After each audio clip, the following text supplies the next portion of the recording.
இன்றைய வேதவசனம் 1 கொரிந்தியர் 4:20.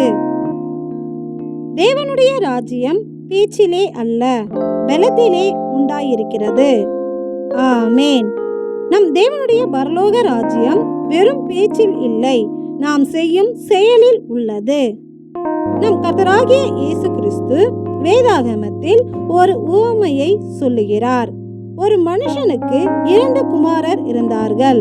மூத்தவனிடத்தில் அவன் வந்து, மகனே, நீ போய் இன்றைக்கு என் திராட்சை தோட்டத்தில் வேலை செய் என்றான். அதற்கு அவன் மாட்டேன் என்றான். ஆகிலும் பின்பு அவன் மனஸ்தாபப்பட்டு போனான். இளையவனிடத்திலும் அவன் வந்து அப்படியே சொன்னான். அதற்கு அவன், போகிறேன் ஐயா என்று சொல்லியும் போகவில்லை.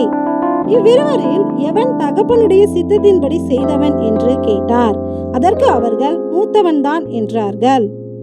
அப்படியே நம் தேவனுடைய ராஜ்யமும் நம் தகப்பனாகிய கிறிஸ்துவின் வார்த்தையை கேட்பதில் மட்டுமல்ல, அவருடைய வார்த்தையின்படி நடப்பதிலேயே இருக்கிறது. அப்படி அவருடைய வார்த்தையின்படி நடக்கிறவர்கள் தேவனுடைய சித்தத்தை செய்கிறவர்களாக இருக்கிறார்கள். அவர்களே தேவனுடைய பரலோக ராஜ்யத்திற்கு உரியவர்கள்.